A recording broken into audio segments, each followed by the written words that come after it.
రానున్న కాలంలో వ్యవసాయ రంగాన్ని మరింత అభివృద్ధి చేసేందుకు ఆంధ్రప్రదేశ్ సాగుదారుల హక్కు చట్టం 2024 రైతు బృందాలకు డ్రోన్లు సరఫరా, రైతులకు వ్యక్తిగత పనిముట్లు, రాయితీపై విత్తన సరఫరా, బంజరు భూముల్ని సాగులోకి తీసుకురావడం, అన్నదాత సుఖీభవ, పిఎం కిసాన్ పంటల బీమా, వడ్డీ లేని రుణాలు వంటి పథకాలు అమలు చేయబోతున్నాం. 2024-25లో వ్యవసాయ శాఖలోని రైతు సంక్షేమం మరియు అభివృద్ధి కార్యక్రమాల కోసం ఈ బడ్జెట్ను ప్రవేశపెడుతున్నాం. భూసార పరీక్ష ఫలిత పత్రాలు. పంటల దిగుబడికి భూసారమే కీలకం.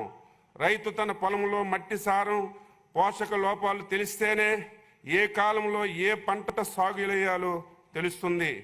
ఇలా మట్టి నమూనాలను విశ్లేషించి ఆ మట్టిలో పోషక లోపాలను తెలియజేసి మంచి దిగుబడి సాధించడానికి తీసుకోవలసినటువంటి చర్యలను ఈ భూసార పరీక్ష ఫలిత పత్రాల ద్వారా సూచిస్తాయి.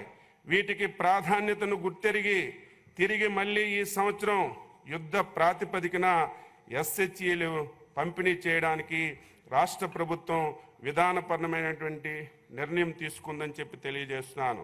2024-25 4.5 లక్షల మట్టి నమూనాలు విశ్లేషణకు 18.35 కోట్ల లక్ష్యంగా ఇప్పటి వరకు 4.15 లక్షల నమూనాలు సేకరించాం. 1.21 లక్షల నమూనాలు విశ్లేషించి 79,000 మట్టి నమూనాలకు ఎస్హెచ్సి జారీ చేశాం. ఎన్నో ఏళ్లుగా ప్రయోగాల్లో రసాయనాలు మరియు శ్రమతో కూడిన వెబ్ కెమిస్ట్రీ కానీ పద్ధతిలో మట్టి నమూనాలు విశ్లేషిస్తున్నాం. ఈ అవరోధాలను పరిష్కరించడానికి రిమోట్ సెన్సింగ్ టెక్నాలజీతో కూడినటువంటి డ్రై కెమిస్ట్రీ విధానంతో మట్టి విశ్లేషణలో వినూత్నమైనటువంటి విప్లవాన్ని తీసుకురాబోతున్నాం.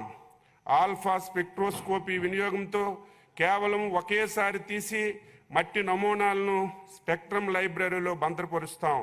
ఉపగ్రహ చిత్రాలతో తదుపరి మట్టి నమూనా ఫలితాలు రియల్ టైంలో జారీ చేయబడతాయి. ఈ స్పెక్ట్రమ్ లైబ్రరీ అభివృద్ధికి వ్యవసాయ శాఖ ప్రాథమిక చర్యలు తీసుకుంటుంది. అలాగే గ్రామ స్థాయి సాయిల్ ఫెర్టిలిటీ మ్యాపింగ్ కోసం రిమోట్ సెన్సింగ్ టెక్నాలజీని ఉపయోగించి మొదటి దశ కింద ఒక జిల్లాలో పైలట్ ప్రాజెక్ట్ని ప్రణాళిక రూపొందించాం.